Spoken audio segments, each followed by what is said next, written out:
I didn't expect this level of detail on the 737 MAX. That's a whole topic for today. One of the main things I use VR is to sit and experience on an aircraft where you can't get access to. It's like a museum for me, where you can sit, watch every inch of an aircraft, and really get that feel when you sit on a pilot's seat, and that's the beauty of it. I'm more than thrilled to see the immense level of detail some teams have put into, and we're talking about a popular aircraft here. Do we know which aircraft this is? I'll still bring this up, as this has been my most favorite of all this far at the sim. The 737 MAX appears to be not just best in systems, even the smallest detail possible as we see it here. Who can imagine seeing a placard that has the company logo and a bit of detail? I didn't expect that. Having charts inside a landing gear. Can you even believe that?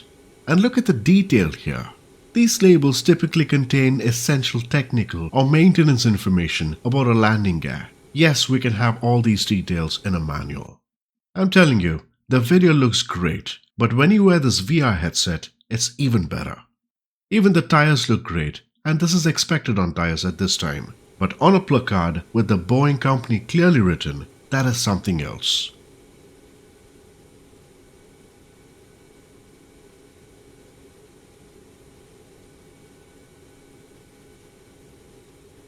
I want to take a look inside here. We can see a little bit of dirt that shows wear and tear. I'm keen on the details and just looking to see how deep they've gone on that. Look at the chart. Here is what this means. It shows a servicing chart for the nose gear, specifically designed for the Boeing 737 MAX. Now these charts are like maintenance aids that contain instructions and data that is needed for proper servicing of the aircraft's nose landing gear. Not the aircraft, the nose landing gear alone, and I can literally read this. We can see the oil and gas servicing instructions and all of the details that are needed for this. Wires here, and they tend to be electrical system wires. But what's interesting I find here is that I see red, blue and yellow down, but it's not yellow on top, rather white, red and blue. Just an observation.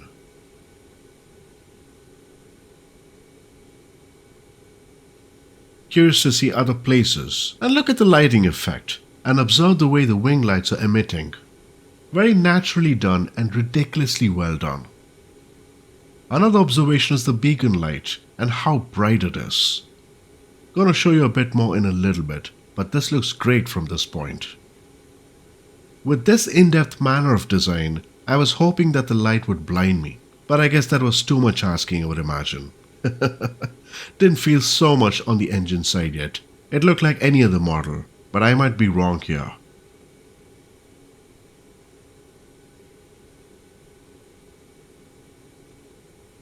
Now livery wise, I'm sure we can get an 8K livery from flightsim.io, and if it's not available today, someone will come out with that. I'm very keen on the modeling part of the aircraft today. Now the iFly 737 MAX offers many features that aim to bring realism. This also includes an EFP, SimBrief integration, customizations like engine variants and Wi-Fi antennas. The aircraft is appreciated for its visual fidelity and attention to details, and I can clearly see why. Take a look at the way the light gets brighter here and the sharp reflection of that red hue. Well done on that. You can definitely feel it more brighter as you approach closer. I'm curious to see again on the inside of the landing gear of the rear, and it does look detailed as we see the picture when we compare it. Very similar except for a few more wires on the real one, and we can't expect every detail to be in it. Now the team is doing their best to mimic it in the best possible way. The green tanks what we see are the reservoirs and the accumulators. They store pressurized hydraulic fluid to ensure smooth operation and provide emergency pressure if the hydraulic system fails. Again with the electrical wire system, this transmits signals between the cockpit and the landing gear system. Now what we see here appears to be hydraulic or mechanical components inside the aircraft's landing gear bay. The visible coil springs as we see it possibly used for door mechanisms in order to retract or extend the landing gear. See the way the light illuminates there? I like it, and it's brighter if you observe.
It's raining cats and dogs outside and it's cold. Let's get into the warmer part of the aircraft, that's inside.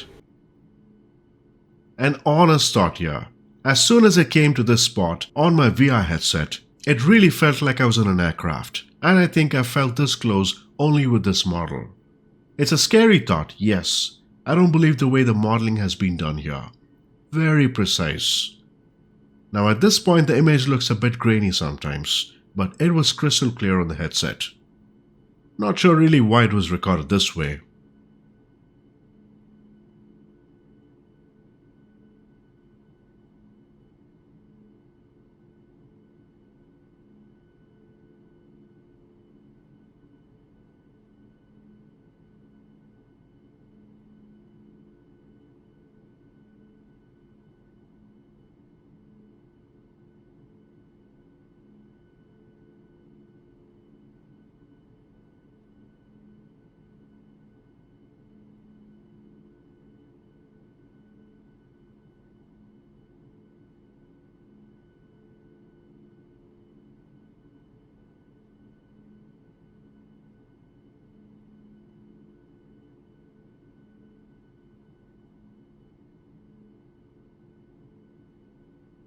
Now as we move through the cabin, I'm trying to see how realistic the overhead bin latch appears to be. It looks pretty convincing.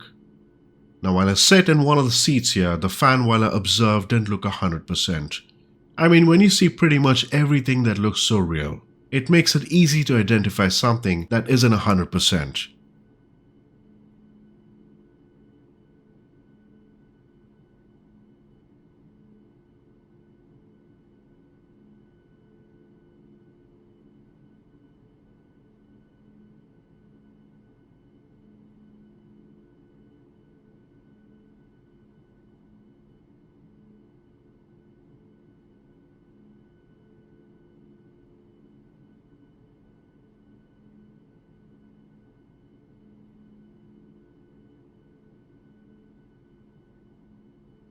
Moving to business class, it looked okay to me. As another aircraft, was hoping to see something, but we don't really spend much time on the passenger cabin, right?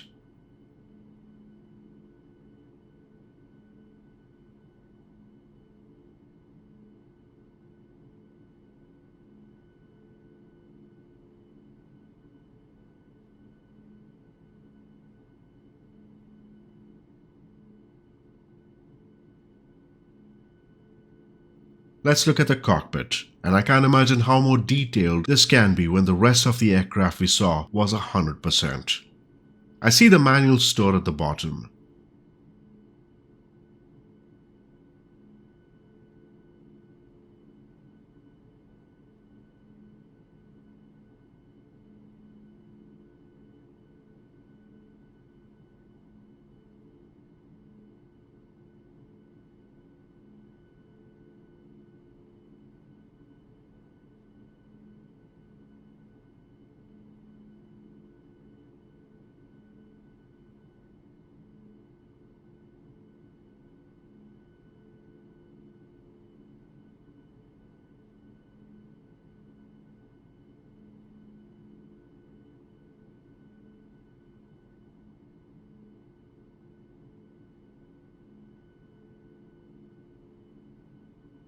Now for some reason, the additional seat here felt a bit smaller.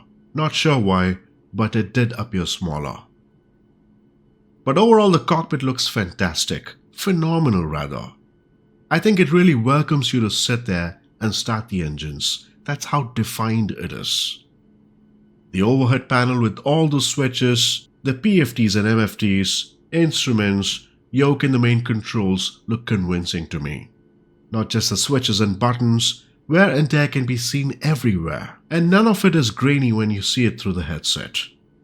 It's no doubt a winner here. Every aspect has been well thought of, and I didn't honestly expect every minute detail to be addressed, and that is remarkable. After seeing all this, a closer view of the aircraft with this level of depth, I have to ask myself, do I really need to visit a hangar to see a real plane, or will the sim be close enough? What do you guys think? Leave your thoughts in the comments below, and thank you for watching. We're gonna explore more in the days to come, and until next time, Bye bye for now.